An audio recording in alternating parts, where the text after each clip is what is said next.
And we saw that Samson's mother and father were introduced. Did anyone ever find out who Samson's mother's name was? No, because it's not mentioned. So sometimes we put a stock in names. The Bible says God gives us a new name.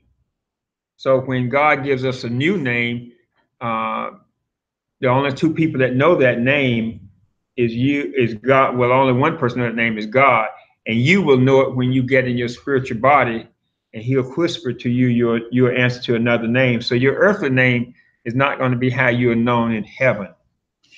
So if your name is Bob on earth, it won't be Bob in heaven. I don't know I don't know what it would be, but God will give you a new name because you'll have a new body, because you'll be a new person. It's almost in a sense when you get married, a woman and she takes the name of her husband, she has a new name because she's a new person.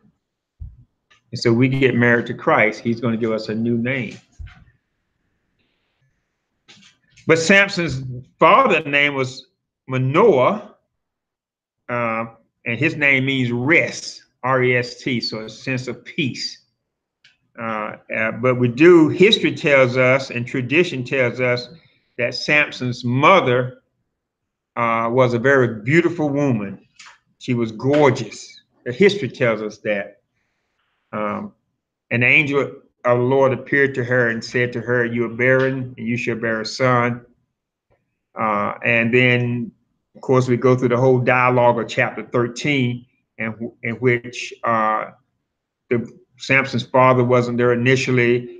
And then when the angel appeared to Samson's mother again, Samson's father came, and they asked the angel this in verse 12 of chapter 13. What shall be the boy's mode of life? What is going to be his vocation? Basically, they were asking, how can we raise this child? What should we do? Since this child is a special child, the only judge that birth was announced, how can we raise this child? What can we do to raise him the way that God is giving him to us, because he's a Nazarite, one who has been separated from God to do a particular task. In Samson's case, he's been separated from God to do a particular task for his whole life. Usually as a Nazarite, you're only a Nazarite for a couple of months or a couple of weeks or something like that. But in Samson's case, he was a Nazarite from birth, separated from God to do a special task. And that doesn't mean that he couldn't get married.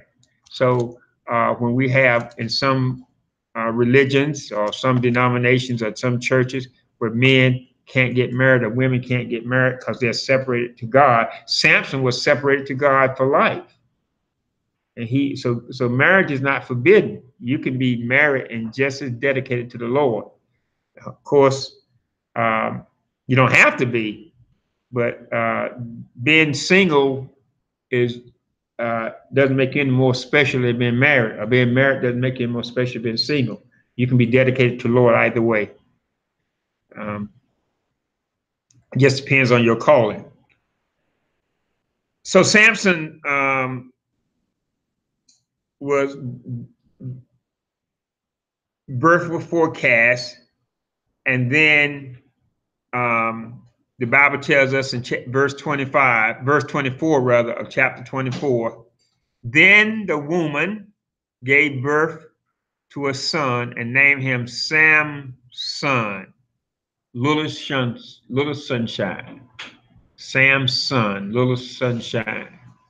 Tradition tells us that his name means strong, but that's not necessarily true. But little sunshine. Can you imagine? I said that she was barren. She maybe was in her 50s. She never had a child before. And now she has a son for the first time in her life, when all her friends were having 5 and 6 kids, 8 and 9 kids. She didn't have any. Now she has a little son, and she calls him what? Little Sunshine. So you can expect for her to do what to this little Sunshine? Spoiling the death. Well, you probably can't, but that's what comes natural usually sometimes. But anyways, God told her that he was special, but then he become more special to her as he was special to. Now, we don't know how Samson looked. I said this before, and I said it Sunday. The Bible doesn't describe Samson. We don't know whether he was Huck or whether he was puny in terms of a small person. The Bible doesn't say that. Delilah, when she was asking Samson about his strength, she said, "Where does your strength come from?" And now, if he had big muscles, she would have said, "Man, look what big muscles you have. I know that's what makes you strong." Who knows? In any case, I don't care how big he was, he couldn't have killed 1,000 men. So it wasn't his body that was strong. It was the spirit in him. He could have been Arnold Schwarzenegger or Mr. Atlas or something, but he still couldn't have killed 1,000 men. So it wasn't his bulkiness. It was the spirit within. So he could have been just a normal sized guy, 5'10", 180 pounds. Or he could have been 6'5", 285 pounds. Who knows? Doesn't matter. Because it's not what the outside it counts, it's what? Now on TV, of course, we know he has long hair, but on TV, we see him as Bucky. But he didn't have to be the Huck. Does God need a Huck to do his business? No. I would think basically he probably was a smaller person, because God would get more glory out of a smaller person, wouldn't he? If he was real big, then God may not get much glory. Well, what do you expect? He's big. But if he's real small, so he might have been small. But anyway, now I don't want to take from your TV show, so in your mind, you keep him big. But chapter 14, let's begin reading. Well, no, chapter 20, verse 25, verse 25, chapter 13. And the Spirit of the Lord began to stir in him. Now, that means, stir means to trouble. He was upset at what he saw, how the Philistines were treating his people. The same way Moses was upset when he saw how the Egyptians were treating his people. The Spirit began to stir in him, meaning he couldn't sleep at night, or he thought about it. And so sometimes when the Spirit stirs in you and me, it keeps us up at night, or God is on our mind, and we want to do something. We want to. Some person came to me the other week and said the Spirit was stirring up in them. They were being called into the ministry, and so you begin to see stuff that you want to watch. And I hope the Spirit is stirring up in people at home, that you want to get into God's Word. You want to become more Christ-like.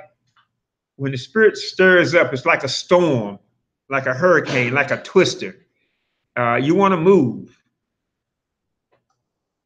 Now, when Samson, let me just say too that Samson was a little bit older than Samuel, and so they were contemporaries to a certain extent. Samson was older, maybe 20 years or so older than Samuel, but they did live contemporary. So when Samson was alive, Samuel was alive too. Samson went down to Timnah. Now, Timnah was a place a little bit occupied by the Philistines. It was southwest of Samson's home. The operative word here, and we play on it, and God doesn't use words in the Bible unless they have meaning. Samson went down, and that's a story of his life. You can see how his life goes down. This person who was in chapter 13, he was announced by the angel of the Lord as being a special person who would deliver the people from the children of from the Philistines. And this same person who the Spirit of the Lord stirred up in him, verse 25, now begins to go down. And some people lose their footing and they go down in terms of employment, down in terms of marriage, down in terms of spiritual, their spiritual life. They're just going down in terms of depression. We can just go down. Then Samson went down to Timnah and saw a woman, a daughter of the Philistines. He went down one night and he apparently saw somebody that he was attracted to. So he came back and told his father and his mother, one of the daughters of the Philistines. I saw a woman in Timnah, one of the daughters of the Philistines. Now, therefore, get her for me as a wife, because men have to pay dowry for the wives. So get her for me. I want this woman. Maybe you should have asked the woman, do you want to marry me? I don't know. But that's what young men should do. He didn't ask his parents, Mom, what do you think about this woman? He said, what do you get? So he didn't want their opinion, did he? He wanted their support, not their opinion. And sometimes opinions are better than support, because just without their opinion. And then his father and his mother, they both working together. That's a husband and wife working together, said to him, not just his mom, or not just his dad. That happens sometimes. The couples are so diverse that the wife may say one thing, the husband may say another thing. But this chapter shows us that the father and the mother were in unison, working together, and said to him, is there no woman among the daughters of your relatives? Marry somebody who's an Israelite, somebody who shares your religion, or among all our people. In other words, who do we know? What do we know about this woman? And besides, they are occupying our country. That you go and take a wife from the uncircumcised Philistines. And so they were trying to say, Samson, can't you find someone who seems to us to be more compatible to you? But Samson said to his father, get her for me, for she looks good. She looks good. That's all it takes. Just one look. That's all it took. Get her for me. And however, verse 4, his father and his mother did not know that it was of the Lord. Now, the author throws that in there just to let us know. They didn't know that God was working behind the scenes. God would take our mess and make a masterpiece. And so God was working. And so the author of the book tells us they didn't know that all things work together for the good. They thought it was going to be a mess. So sometimes when your son or your daughter does something that, man, you say, oh my goodness, what are you doing? You're destroying your life. You may not know that God is working something out behind the scene in their lives. You just may not know that. So when you see things that appears to be torn up, God may be putting them together. Yeah. So always have faith. God uses our weaknesses. So someone may say something to the fact that, he's this, and he's that, he's this, he's that, he's messed up, and she doesn't do this, and they're messed up, and they're just messing their lives up. But if you, as a child of God, you have faith that God is working it all out behind the scenes. The Bible says this, train up a child in the way that he should go. When they grow old, they will not depart, or something like that. Amen. Yeah. So you don't know. You don't know.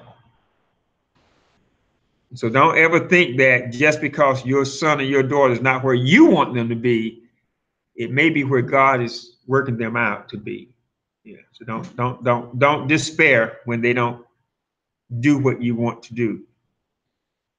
I'm speaking like a father now. Yeah. Are you watching, son? No, I'm just. But you don't never know. Just hang in there. God's working things out. So this gives us hope. The author threw this in. The author didn't have to say that. He could have just said, well, that's what happened. But he threw this in for us to know that God works behind the scene.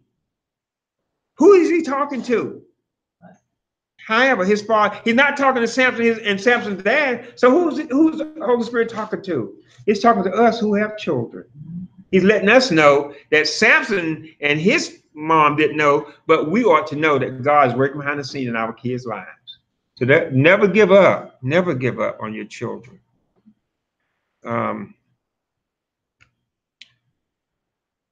However, his father and his mother did not know that it was of the Lord, for he was seeking an occasion against the Philistines. Now, at that time, the Philistines were ruling over Israel.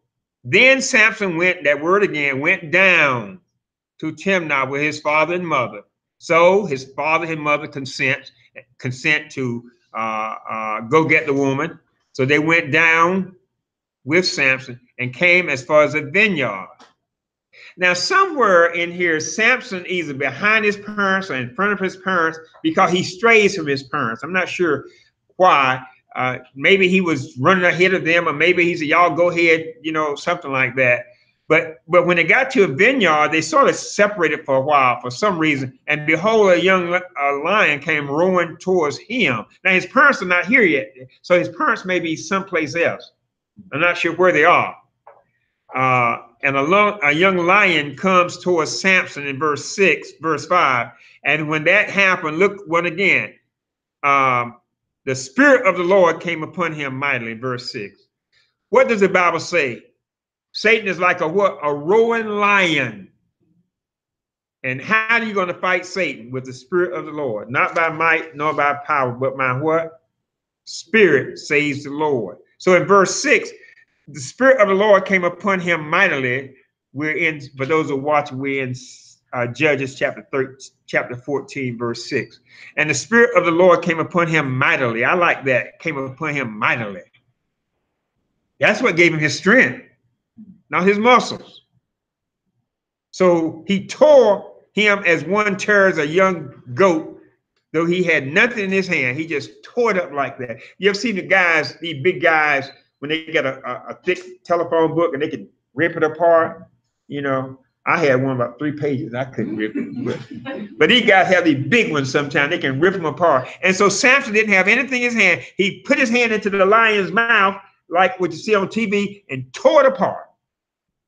But he didn't do it by his strength. He did it by what? The Spirit of the Lord. It's not your education or your good looks that get you on top. It's the Spirit of the Lord. But he did not tell his mother or father what he had done. Not sure why the author puts that in there. His parents were close. They went down with him, but they weren't with him. I don't know. Samson may have been by himself. He may have been walking along. Because we'll find out that Samson didn't have any friends. When he got married, they had to go find him a best man. He didn't even have a best man. He must have been what kind of child? Sheltered child. He didn't have any friends. Doesn't say anything about him ever having any friends.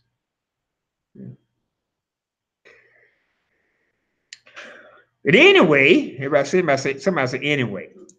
Anyway, verse 7, he went down and talked to the woman, and she looked good to Samson. She must have. Now, what does that mean? When a woman looks good to you, what does that mean? It usually means you can't see.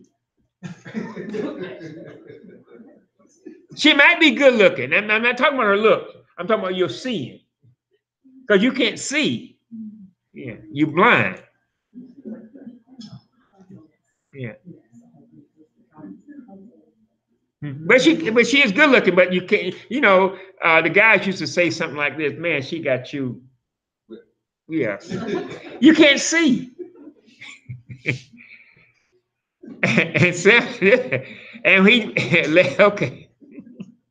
So Samson, verse 8, and when he returned later to take her, he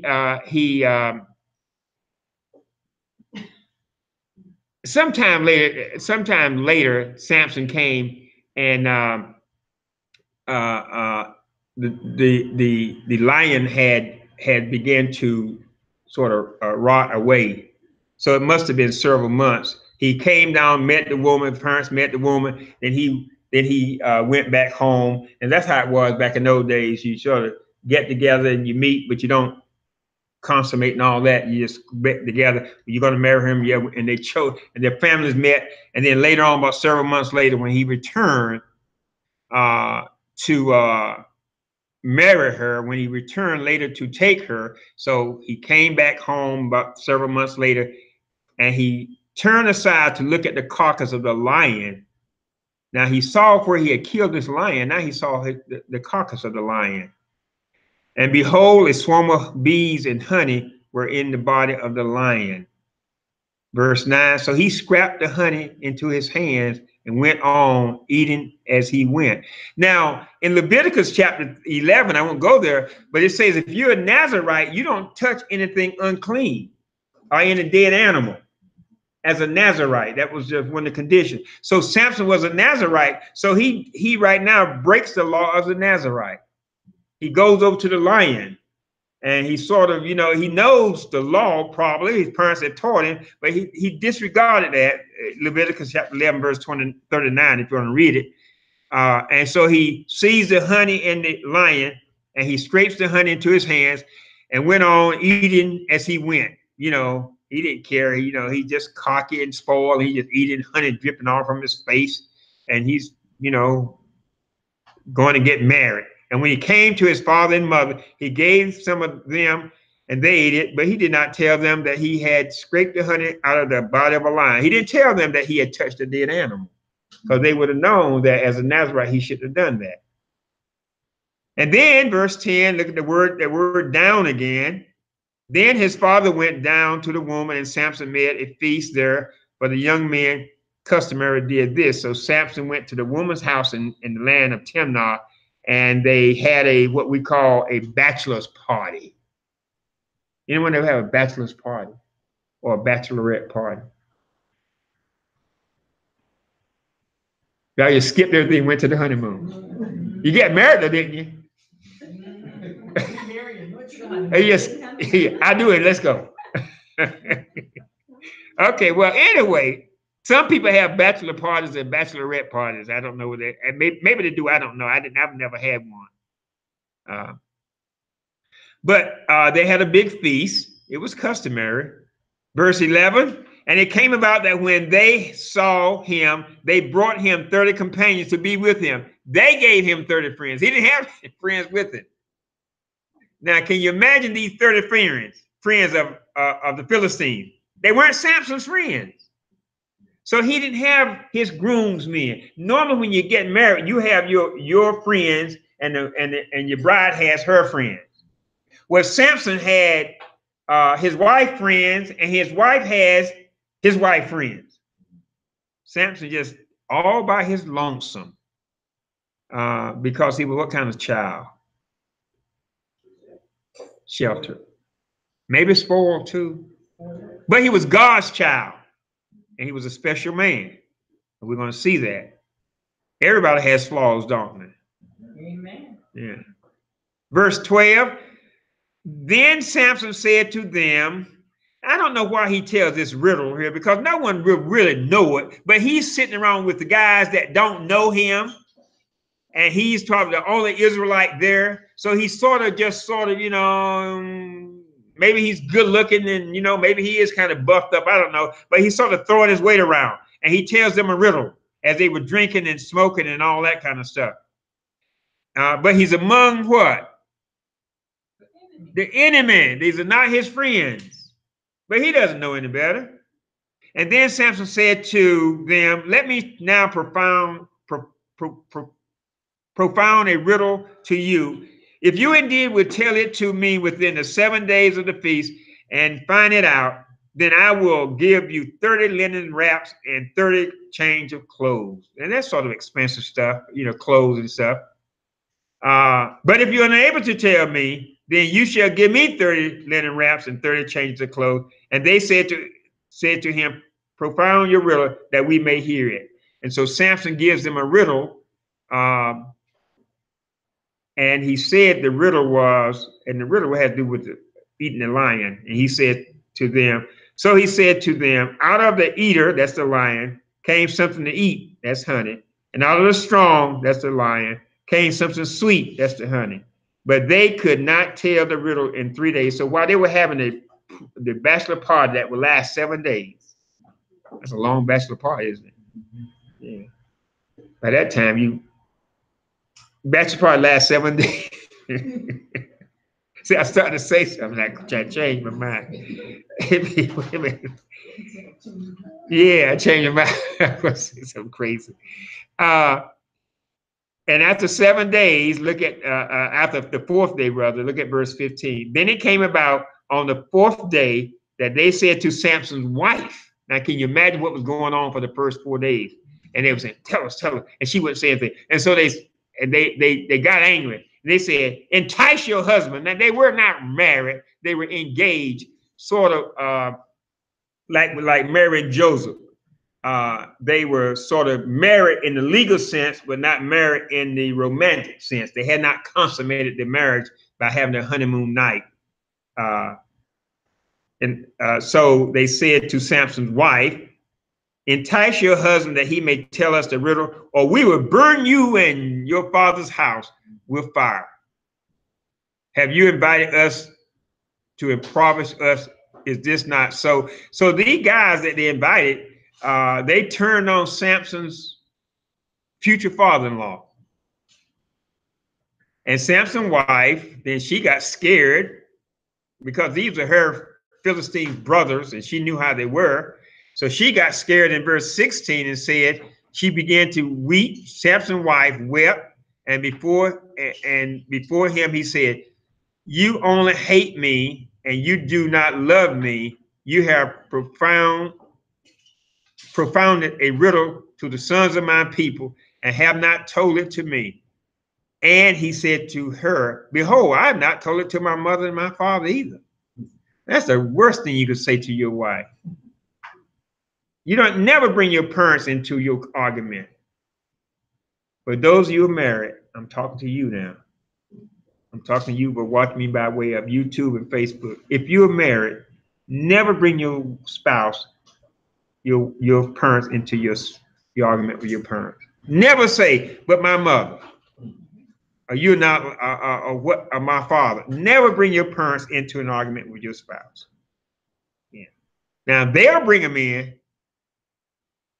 You just like your parents, and that's not good either. But you don't bring them in. All right, never do that. Those are divorce words when you bring your parents into it. But my mama said, God, oh Lord, you just hit a nerve there. Take it from somebody who's been counseling for years. That's the one that's, if they bring them in, that's okay, but you don't bring them in. All right. So Samson tells his wife, I haven't even told it to my mom and my dad. However, this shows that Samson's weakness here, maybe, verse 17, she wept before him 7 days. So she started crying. You don't love me. You don't love me. The word that we would use would be nag. She nagged him for about 3 or 4 days. And it came about on the 7th day that he told her because she pressed him so hard. So then he told the riddle and she told the riddle to the sons of the people. So he tells her the secret of the riddle, and then she turns around and tells it to her Philistines brothers. And so the men of the city said to him on the seventh day before the sun went down, what is sweeter than honey? What is stronger than a lion? And he said to them, if you had not plowed my heifer, that word plow, if you had not got behind that cow over there. He calls his wife a cow. Yeah. Yeah. You would never found out. And so but God is still behind what? The scenes. God can take the worst situation and turn it into the best. Yeah. If somebody's making a quilt and you look behind the quilt, you see all the snags and stuff. But in front, it's a beautiful mosaic picture. And so even with this, all this drama at this wedding, anybody ever have a drama at a wedding? I have. But anyway, all this drama at this wedding, look what verse 19 says about Samson. The Spirit of the Lord came on him mightily. And what did he do? He got strength again, and he went to another part of Israel, Ashkelon, and he killed 30 of the men and took their spoil, and then he gave it to the 30 guys. So he killed some people, took their clothes, and paid off his gambling debt. And he was so upset with his wife, or his soon-to-be wife, so upset what she had done to him, that he did what? He went back home and stayed with his daddy and his mama for several months. Didn't call her, didn't text her, didn't send her a note. And he stayed away so long that his future father-in-law saw that his daughter was ready and primed for marriage, that he decided to give his daughter to the guy who was going to be Samson's best man. And so in verse 20, but Samson's wife was given to his companion, who had been his friend. Not really his friend, because he just met the guy. But he should have been his friend. Your best man should be your friend. And this is just like one of those Tyler Perry's shows where the best man gets the bride. You ever seen a show like that on TV?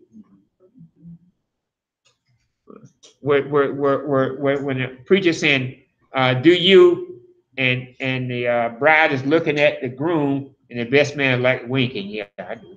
Yeah. That's Tyler Perry movie. Y'all like Tyler Perry. he would have something crazy like that, wouldn't he? Lifetime one. That wouldn't be on Hallmark. They don't do that.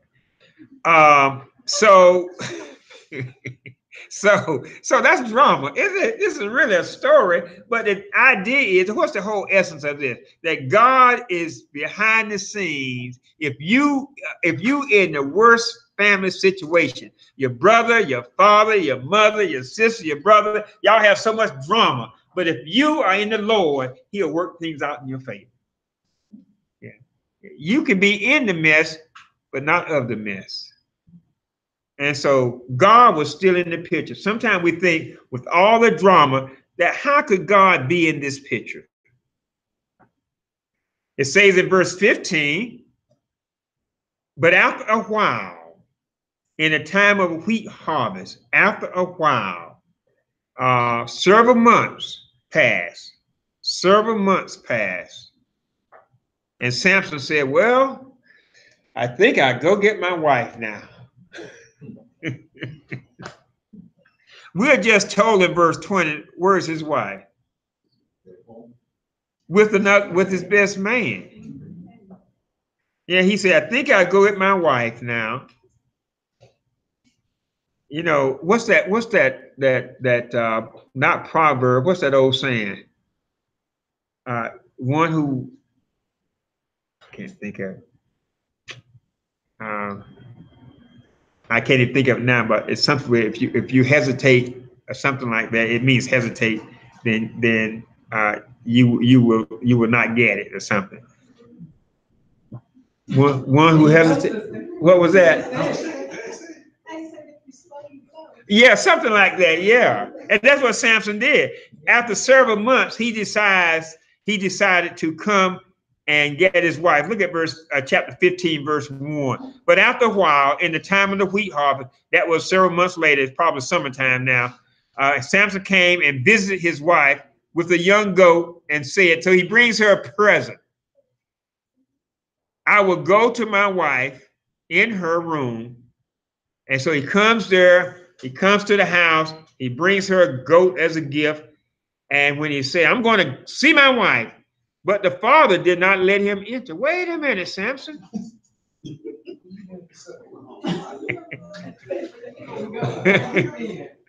Yeah.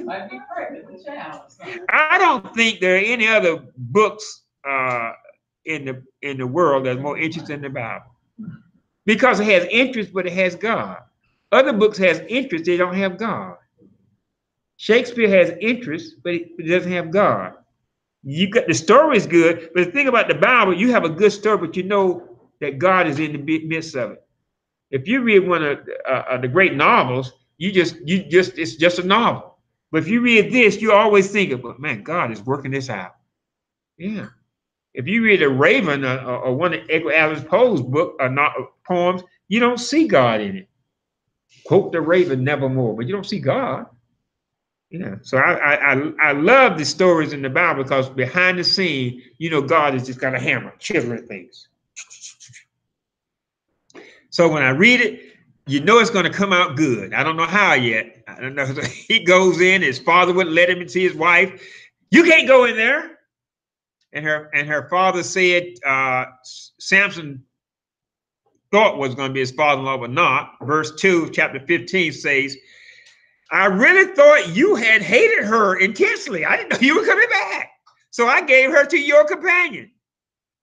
But she got another daughter, and I got another daughter, and if you want her, and she's beautiful and young, please get her instead. Yeah.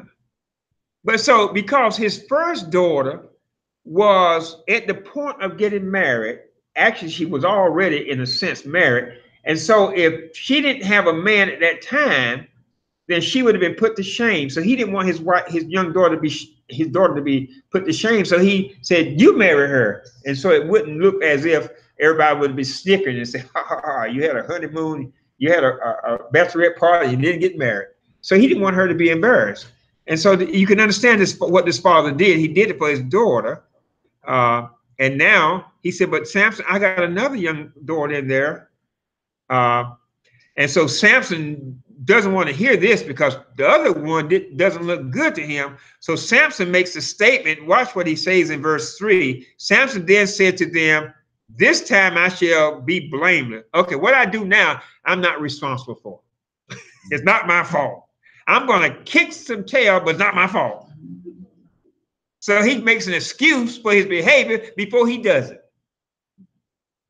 Yeah. So you hear somebody, sometimes people do things like that. I'm not going to be responsible for what I do now. If y'all make me mad, I'm not going to be responsible for what I do. Yes, you are responsible for what you do. Yeah, just because you get angry doesn't mean you're not responsible. But Samson says in verse 3, then he said to them, this time I shall be blameless in regard to the harm what I do to the Philistine. And Samson went out and caught 300 foxes. Now, he must be pretty fast. Not only was he strong, was he fast. How can you catch 300 foxes? And took torches and turned the fox's tail to tail. So he tied 300 foxes, had 150 foxes, and tied them together, tail to tail. Now, what kind of man would do that?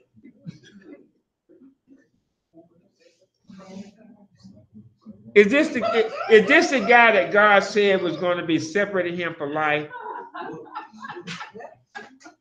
So as Christians, we sometimes do what? Stupid. Don't blame Samson. We got the same spirit. There's some Christians. No, there's some Christians who do too. Yeah. So he goes out. This man of God, who the angel announced back in chapter 13, he goes out, runs down 300. Can you imagine him just? He had to work all night, all day, till he caught these 300 foxes. He took And this is cruel to the animals too. Wouldn't he would get locked up today? He turned the fox's tail to tail and put one torch in the middle between the tail. He lit the tail.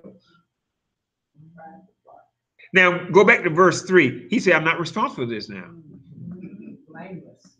I'm not responsible. Y'all may have been mad. Oh, when we want to sin, we can come up with all reasons. Lord, why do you do it? Because my wife made me angry. That's still no reason why you should do it. Yeah. Why do you do it? Because my parents didn't say something. Kids will say things to me like, well, my mama didn't do it, or so-and-so did it. We come up with all sorts of crazy reasons. So Samson did that, and this is what he does in verse 5. He set fire to the torches, and he released the foxes, the standing grain of the Philistines, thus burning up both the stalks and the standing grain, along with the vineyards and the groves. So he burned up the whole wheat field, just burned up all that bread that they had piled up. And then the Philistines, verse 6, said, who did this? And they said, Samson, the son-in-law of that Temanite, because he took his wife and gave her to one of his companions. So the Philistines fight fire with fire. They had already promised one time they were going to kill the woman and the dad if he didn't tell the riddle, didn't he? Now they go back in verse 6. So the Philistine came up and burned her and her father. They didn't burn her husband now.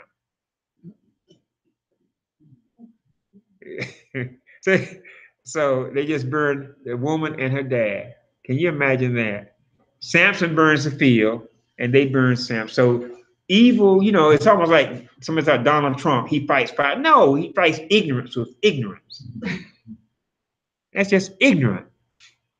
And there are some Republicans who justify his ignorance. He does crazy stuff and they just justify it. Kids don't need to be hearing people tweeting like that. You got to call it what it is. It's not good. But anyway, yeah, I'm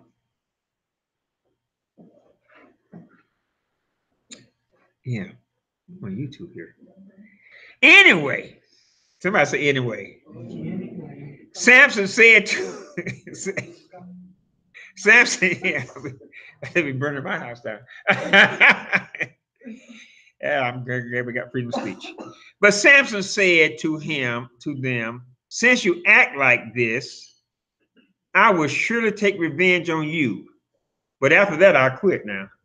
I'm going to do it one more time.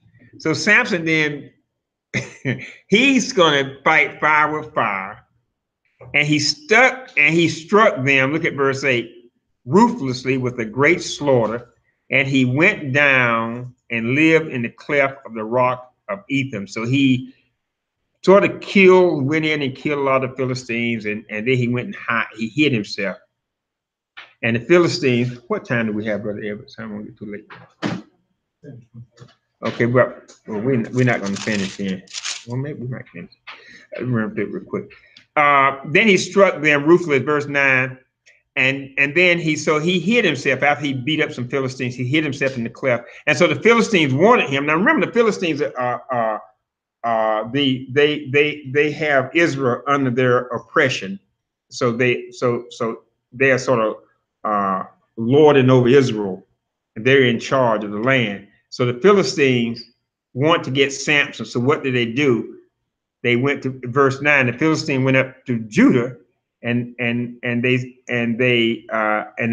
men of Judah said to the Philistines, "Why have you come up against us? What have we done to y'all? You are oppressing us right now. What have we done?" And they said, "We have come to you to bind Samson in order to do to him as he did to us. We want you to go get Samson for us." So they knew that Judah was Samson's brothers and that they could do the job. Now, of course, if they hadn't done that, then maybe the Philistines would do something do something to Judah. And so Judah sort of fled, and they're oppressed. So they do the bidding of the Philistines. And then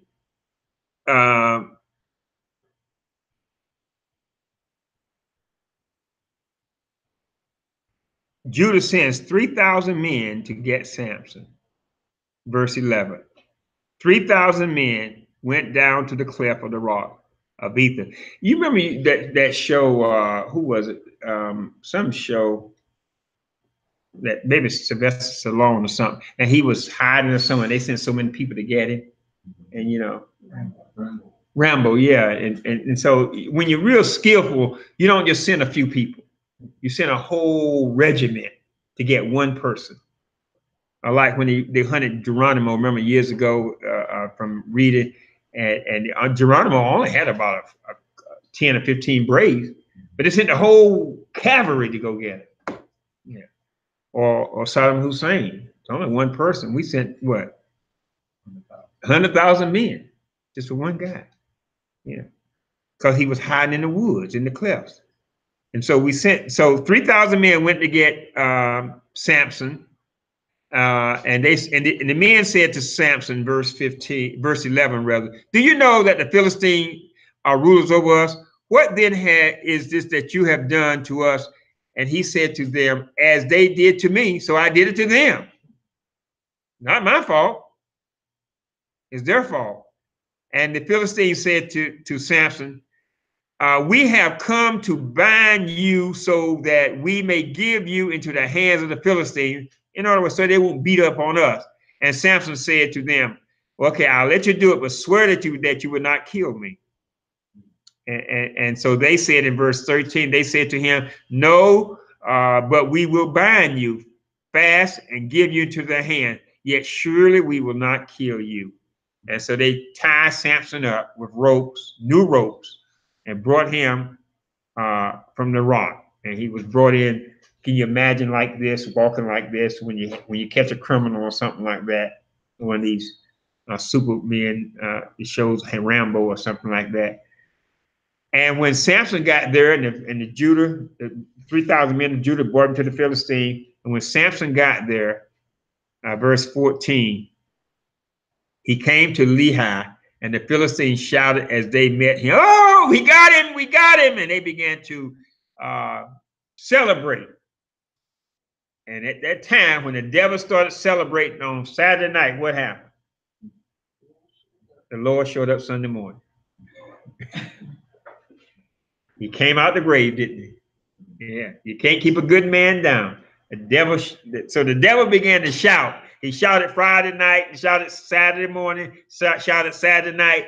He shouted all up to about 6 o'clock Sunday morning, and then the grave opened. Yeah.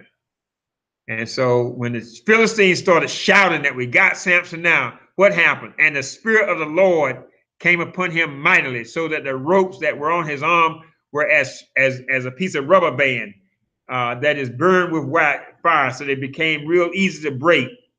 And then verse 15, he found a fresh jawbone of a donkey.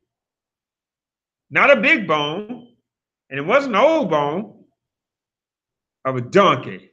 And he reached out and took it and killed 1,000 men with it. This is the original Rambo, isn't it? But he did it how? This is the third time. He did it how? With what? The Spirit of the Lord. Now, all of us have the Spirit of the Lord in us. So we have that same spirit that Samson has now. But when Samson did this, he began to sort of taunt the Philistine. And Samson said, with the jawbone of a donkey, heaps of, I'll pile you up like a stack of, or a pile of what? And I have killed 1,000. So he began to celebrate. And verse 17, and it came about when he had finished speaking that he threw the jawbone from his hand, and he named the place Ramoth Gilead, sort of like the place where the height or the heel of a jawbone. Then verse 18, then he became thirsty. After killing 1,000 men, I'll be thirsty too. And he said to the Lord, now this sort of tells me, he said to the Lord, why don't you just go get you something to drink, Samson? It's not like you're in a desert. But he said to the Lord, you have given the great deliverance by the hand of your servant, and now I shall die of thirst. what is he talking about? I'm going to die of thirst. Well, go get you a drink. But if you are what kind of kid? Then you want somebody to provide for you. So God, bring me some water. I'm thirsty. I did a great job. And God, being the God that he is, verse 19, but God split the hollow place that is in Lehi, and so that the water came out of it. And when he drank, his strength returned, and he revived. Therefore, he named the place En-Hakkore. That is well. That's the water, a well of water for him who cries out. And so Samson judged Israel for 20 years. And we'll stop there for tonight. In chapter 16, we see the last part of Samson's life.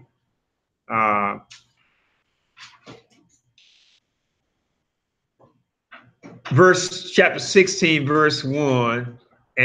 And now Samson went to Gaza, this is Israel, and saw a prostitute, and went into her. He doesn't ask now for his parents' permission. He doesn't try to get married anymore. Now he begins to live like a loose man. And he goes to the red light district now. And now he's just fully out there now. He doesn't care anymore. He's drinking. He's messing around. He's just having a good time, throwing his life away. But what's happening as he throws his life away? God is working in his life. God is working in his life.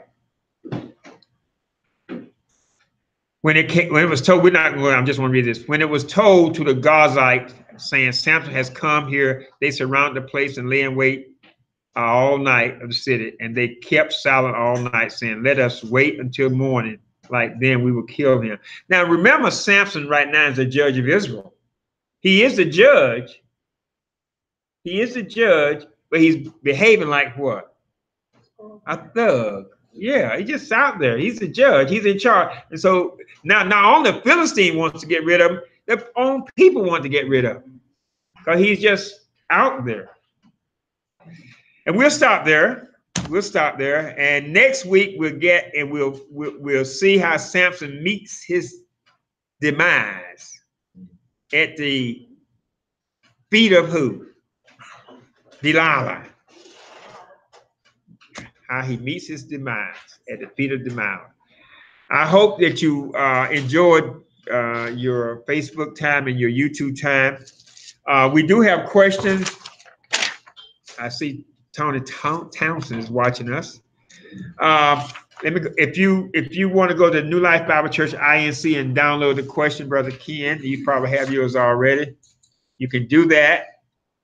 I'm going to go over the questions, chapter 14 and 15, if we have time. What's a lot of questions? What time we have, Brother Edwards? Okay. What does Samson say to his parents, and what does this apostle say about how he was raised, verse 1 and 2 of chapter 14? What does he say to his parents? Get her from me. And what does that say possible the way he was raised? Spoiled brat. Okay, well you answer number 2. How will you describe Samson? Fill in the blank. S. Spoiled brat. Yeah.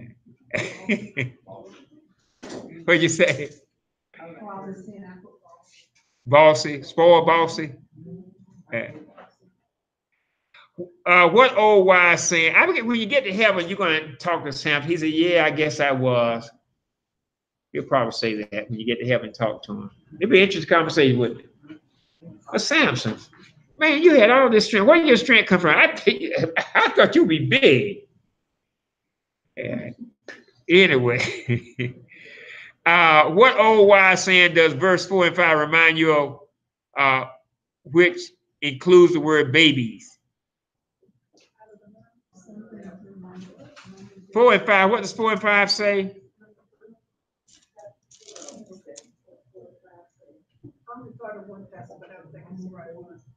What? What'd you say? Out of the mouths of babies? What you put? Oh. Mama's babies? Papa's babies. And you know, Samson was doing something crazy, but God was working behind the scenes, wasn't it? So God takes care of who? Fools and babies. Yeah. Fools and babies. Well, yeah, which one is Samson here? Fool. Oh, I thought you would get that easy. All right, fools and babies. Brother Townsend would have gotten that one.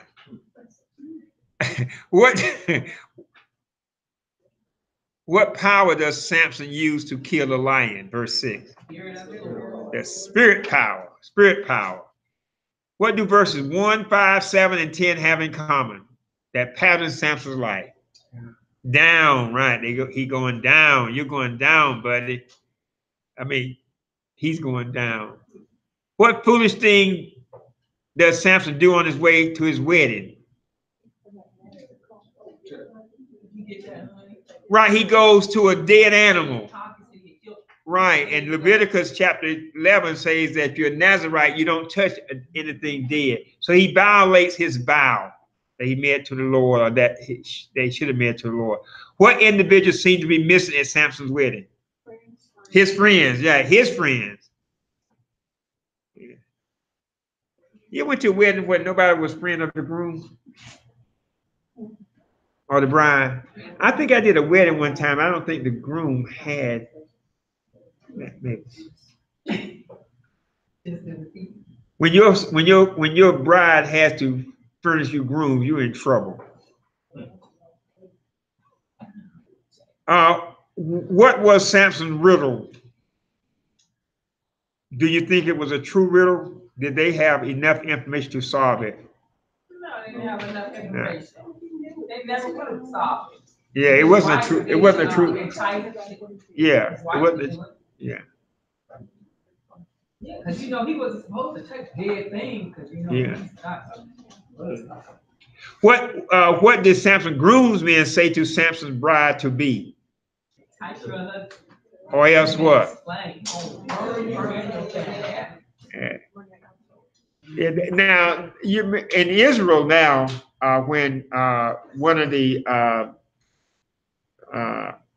Palestinians, they attack Israel, and a man does certain things. What do the Israelis do? They destroy the man's house.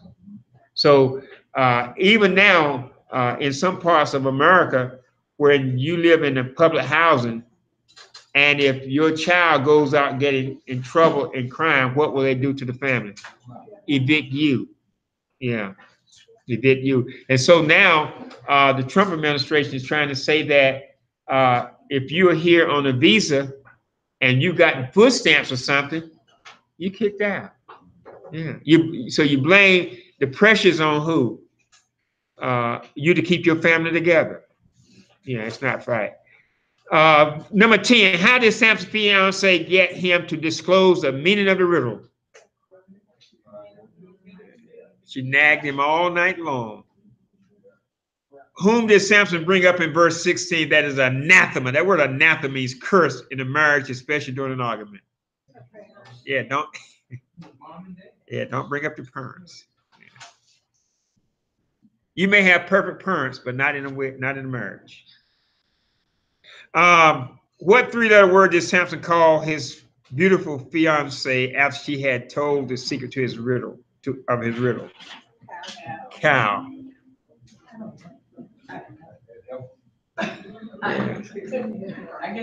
There's a thin line between love and hate, isn't it? Yeah. Sometimes when you get angry, and you should never do this, but when you get angry, you say things that you don't mean. So you should be careful to guard your tongue. Oh boy, it's raining. We got to go. It's raining. We got to go. We need to stay there. That's right. Yeah, we'll do 15 next week. Let's do 14 and go home. If y'all want to. How did Samson pay his riddle debt? No, not that one. He did what? He went over to another county and killed them and got their clothes. So he robbed, to pay his debt, gambling debt, he robbed somebody else.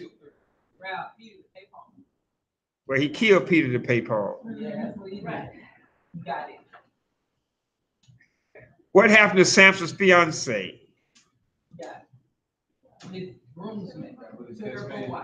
She married the best man. All right, we'll stop there, and we'll do questions 15 next. Is that okay? Because we got 14 of them. Did you already got the answers to them? You already got the answer to them? Okay, well, let's do it. You got the answer. I don't want to disappoint. Number one, after several months, Samson decided to visit his wife and consummate the marriage. What happened? What is straight out of the Tyler Perry play? But she had another. That's not Tyler Perry? Greenleaf or something? Straight out of the Bible. Amen, brother. Number two, what did Samson's almost father-in-law say to him? Yeah, was it sensible offer? Actually, Leviticus chapter 18, if you read it, I got the verse here. It says that if you don't marry your wife's sister to cover up something. So it was going against scripture for him to do that. You don't marry. It's almost like, what's this guy? He got a song out, Kanye West, and one of his lyrics of his song, he talks about his sisters. He thinks about them in an ungodly way. Yeah, and he's married to Kim, but he thinks about his sister-in-law in an ungodly way. Yeah, now that's just a song. Now I'm quite sure he doesn't feel that way in his heart. Yeah, I bet he did. He loved Trump. It has nothing to do. What does that got to do with it? Yeah. Okay, but anyway, you shouldn't do that. You shouldn't marry your. The Bible says in Leviticus 18:18, you shouldn't marry your your sister's your wife's sister. How did Samson justify his intended revenge? Y'all made me do it. Yeah, the devil made me do it. I'm about to do something, but it's yeah, it's not my fault. Okay, very good. When Samson did get his way, what did he do? Verse 4 and 6, chapter 4, 14. Chapter 15. Yeah, and this seems to me really cruel. I know he's getting revenge and he's upset, but why would he tie 300 foxes and burn it? Couldn't he just take a torch himself? I mean, what did the foxes do? Okay, question number 5. How did the Philistine respond to Samson's nefarious behavior? His mean behavior. What? They did what? Killed his father-in-law and his intended bride. Right.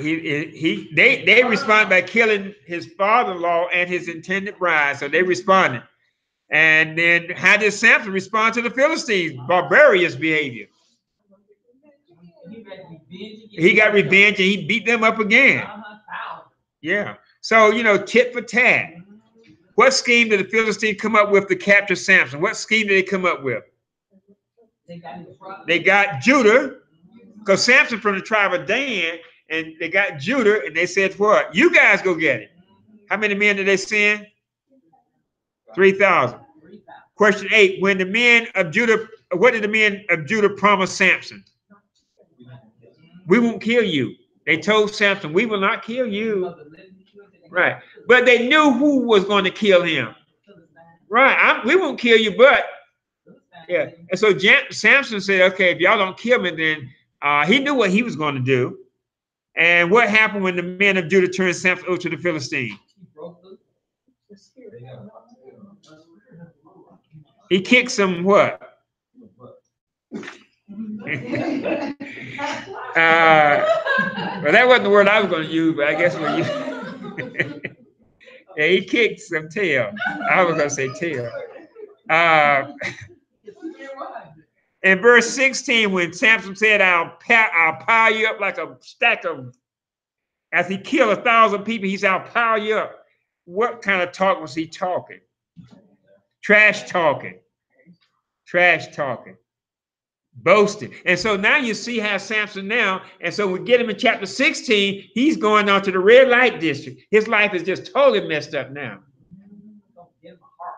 Yeah, right. And he's a judge. He's a judge. He's in charge of the whole country. He's really messed up. When you start going down, if you don't get no help, you keep going down. Number 11, what did Samson ask God in verse 18? Yeah, you're gonna let me die of thirst, God? Even as a young man, Samson was still behaving like a what? Right. How did God respond though? And that's what I would have done too. How long did Samson rule Israel? 20 years. All right, we're out of here. We're out of here. Thank you for tuning us in. God bless you, Ms. Parker. All right.